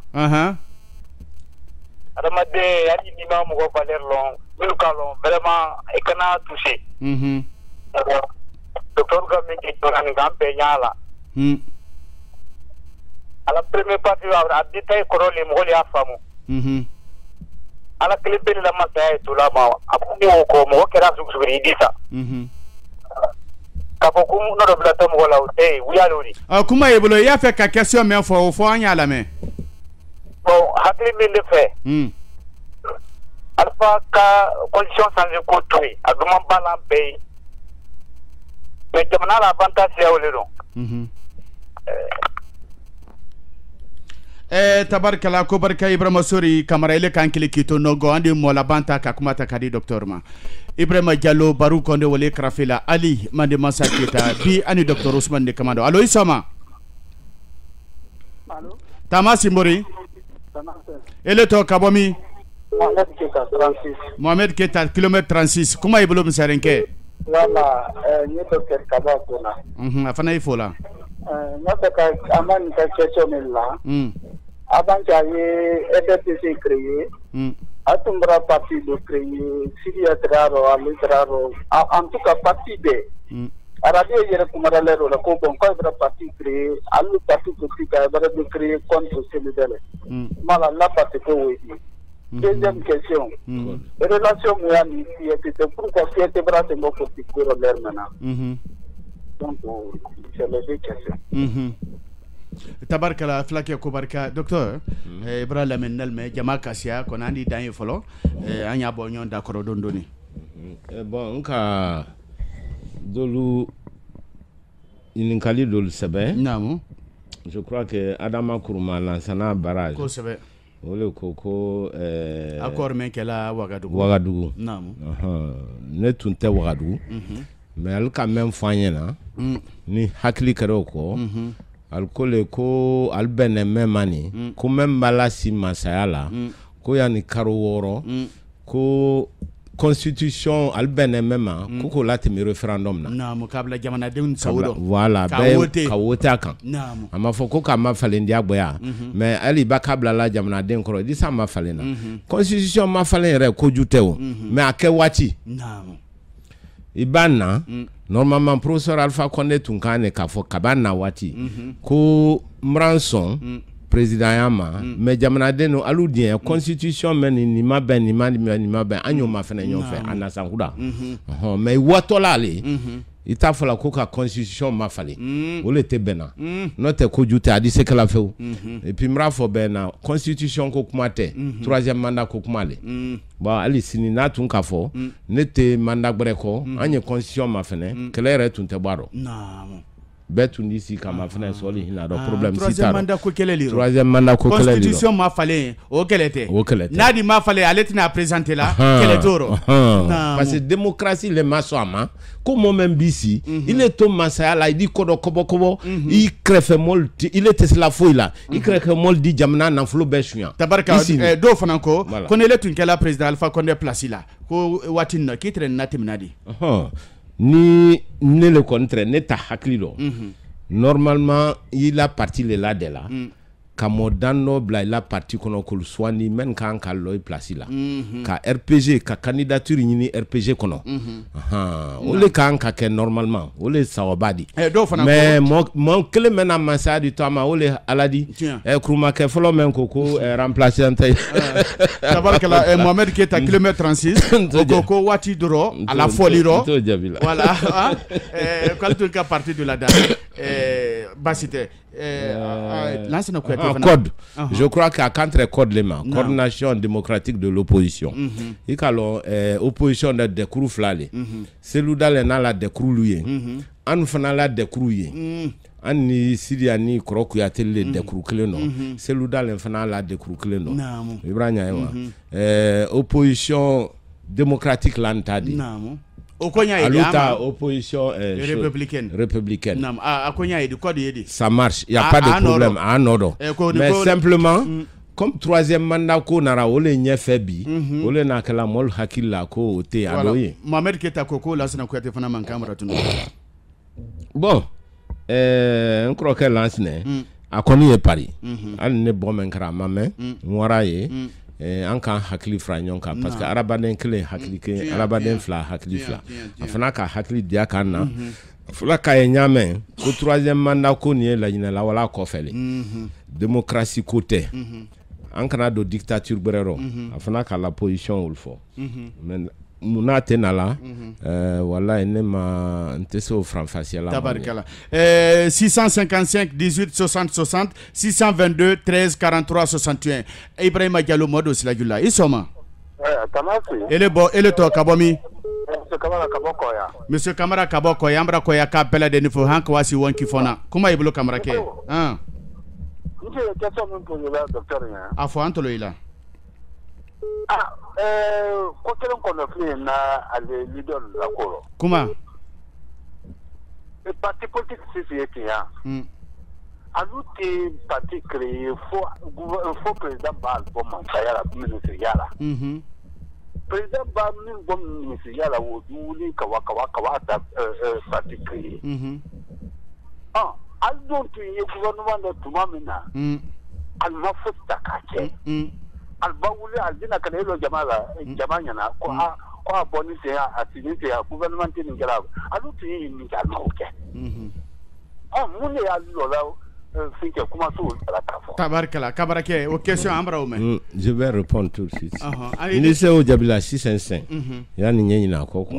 ana même fola tu as dultado tu as te dultado par exemple tu as tene tauro comment sera mon fait d'abord quand sera mon kala nka financer on connaître conseil gbansane di ne ka kaleta wori soro secteur ya cour kono donc ka fo quand te fo kala tu as todo flana parti ko la ou la moma ni mo hakili te kleni oko wala kala mo la parti la dana ne ka parti le là-dedans yani nye do Alpha Condé la groupe do ne la parti plus les tremblo ne le ka parti oni au banco ni la akangben RPG ro ki ban fana nye parti kurasoro donc walu malon balia le kene odi tu nya gba e oledi ma nyo walu malon balia e munu moy ma demain kala parti fana dima yeba yo ti gben la parti ro yi ban fana quitter parti kura papier du loma awara kitike olero kiti bonka jodama donc ye ay kuma même fola tu ata belo c'est pas vrai nay kamara kedi kaboko ya voilà amra ko ya kabela de kala mo gore fana sila donc bay takelali Ibrahima Diallo modo sila isoma ele tombori kabomi Abraham Keta de Francis Francis Abraham Keta de Francis ba cité amra 36 kabela de nefo kuma ibulu ima bo radio la no te yala sa okay ko docteur Sandra caro métier très bien namu passer bien quand yali na kuma aya fo do l'école kana amayira entamini wati doro an kawlo donc ay kana amayira alfa ba tamilo mi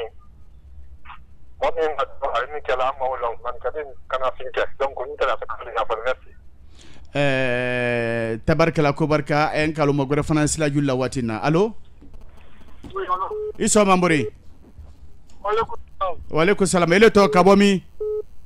wanda to bakari tunkara kabo matoto bakari tunkara ke kuma ibulo kuma ibulo kuma bon ni docteur Fula bon fondateur le bon de ka confiance en Niger donc on est comme la minka vraiment et quand le moment progrès que il reconnu quoi donc quand minti politique donc on a remercié là et puis projet Brahim Bouloufana donc comme bra occasion sur on connaît profiter na qui ka expliquer quoi Kobarka Bakari Tunkara Kobarka Amra Matutu la menna bela de nefo Ibrahima Diallo Barou Condé wolle krafeka kasama samanyama bakle do France la julla isoma allo isoma allo Tama Simbori Trante Mori ele to kabomi le to de Kaba Ismaël kabomi Kabo na sokona yandi kona kran tabarkala kalum amri fo kuma ibo voilà ne Mori fo ngalo bukani bali technocrate bali quoi monsieur Kaba la question me poser là pour Antolela IFR ni IFDG ni RPGDK c'est ni composé Carl Minber Finkeni allez le composé Alsona ka recensement ka Kobeke sin donc approuvera ko de recensé ni haute Guinée à recensé ni moyenne Guinée à la dernière minute,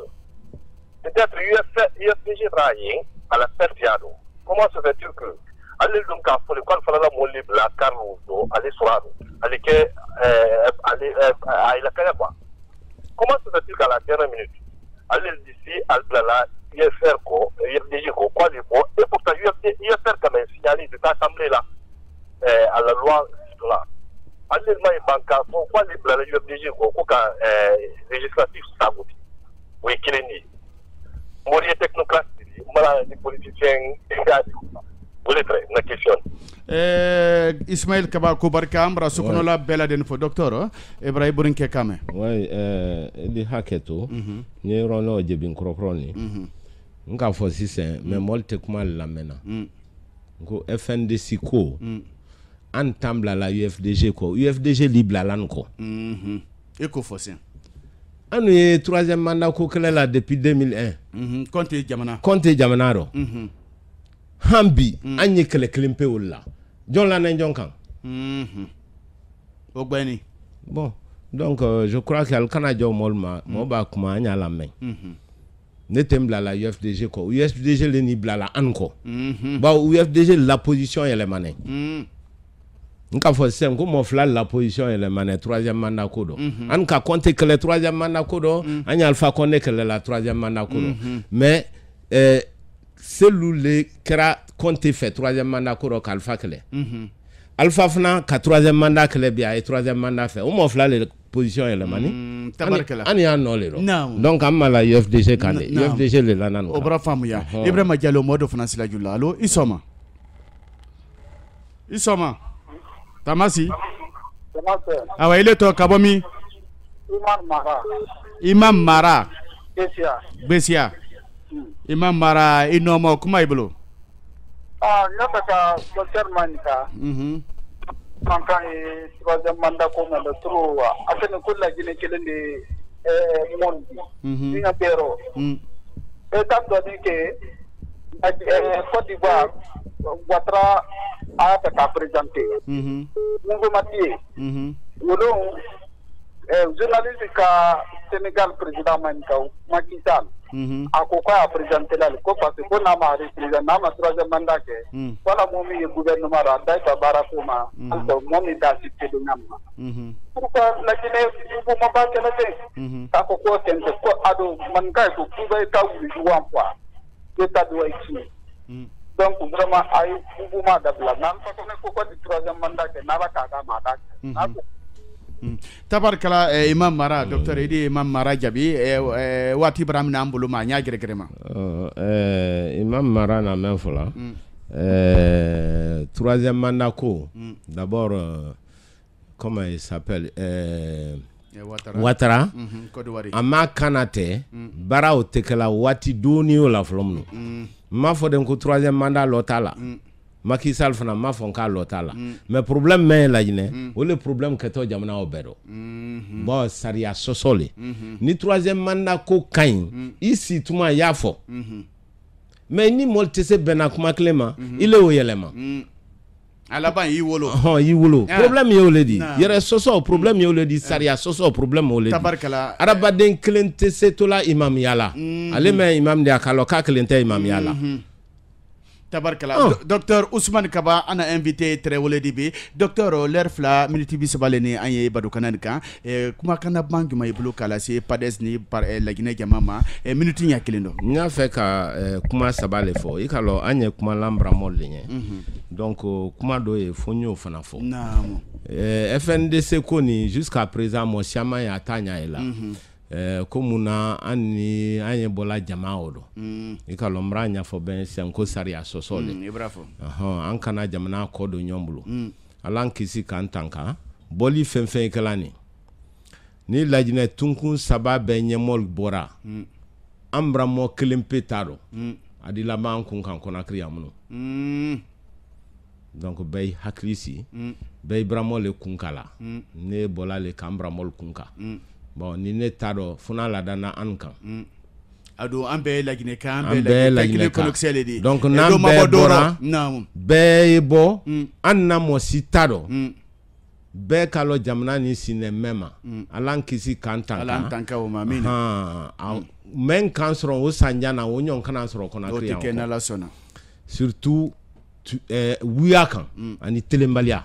bon e ba be mema kuku ke wole kanka ke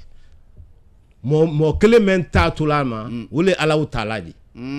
ibe mo nyon bateau alors que ala le kan ka bateau be kalo ni men kayama naam o idi seklir kana jumana sila fololo di flanan an kana dunya ke politique di tout politique mo cité politique domna kodo le politique yala nyo le flanko politique dané anna président ba Ahmed Sékou na dunya le ma wole kan indépendance di la Guinée fen na la ko kunsito la kufuka jamna la wanyefe Ando politique men non ni anya do ente namara gba ma ente nko le fo ko ni yani sewa ko ni sibra fara gba ni nyina ra fara la gbe kan jamana forêt amma fo isro mansayan no sila tambulo kile ji tambulo kilomètre chemela bo goudron no gbe kan jamana bero ou bien forêt bero santani ko ati koni kankani manjana tela comme wati ibrahim nambulo masankala ando no ke lungre bane atobra amume tobra to minute lolu jate ni bela de nukundo to leroni courant tamra ji tamra sila tamra kona brambe gatana wa ray cobra saboté fana ufana masse kalamra avion te la jinebulu baton te la jinebulu donc ma fonko baramake parce que barrage men lone baralodi kaleta nele ko wori ni so apiti abrira jafana o kay nta flanka ma fenke akadoke abradoke mais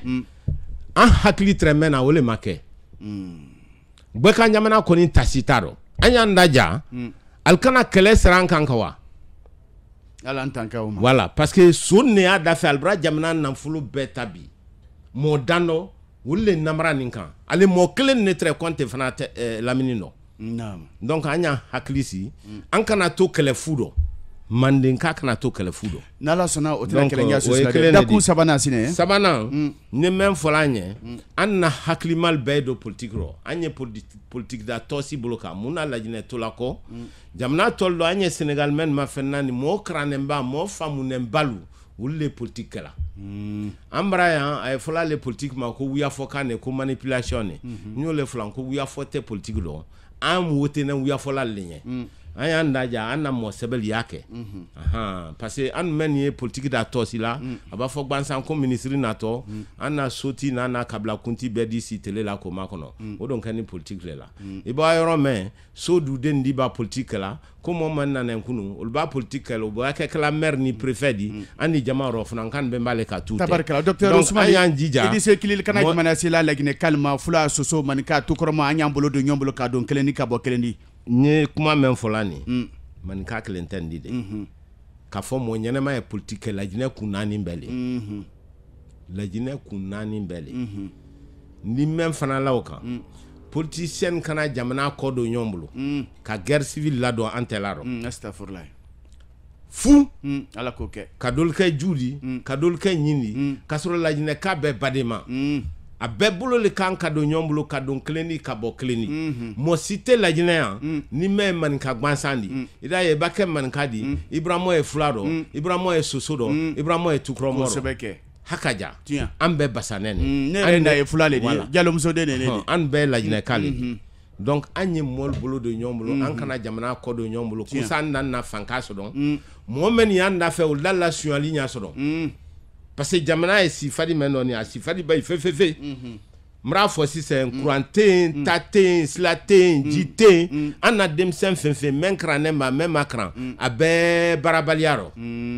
anya ndaja ko nyanabo an kana wa kala jila inte ki lo inte ko moye ko o te se remplacer là e kalo kuma nyene matodi donc anya njija anya la jine ka be bolo do nyomlo an kana do kele fudo de ka tabla na jamana la ale sonu ala l'avion ta ko ala jine na fulo di koka kasral bral jamna den ko do nyomlo donc anya njija be alo ko la jine be naklen fakle nyemen la kuma kan olodi haketo baka salatu wassalam bakle no altul maloni tre docteur Ousmane Kaba lawri docteur Ousmane Kaba université privée Kofi Annan woti ladi parti belebele men dans sa jamana kono nay parti PADES di o fana nyamole woti ladi o président nadi nan kana bala mo ba wole ma bi ana kana jamana kono den tolo labo li halal men kakan kalan kana maya kabla jamana kono den sauro fabra kam pio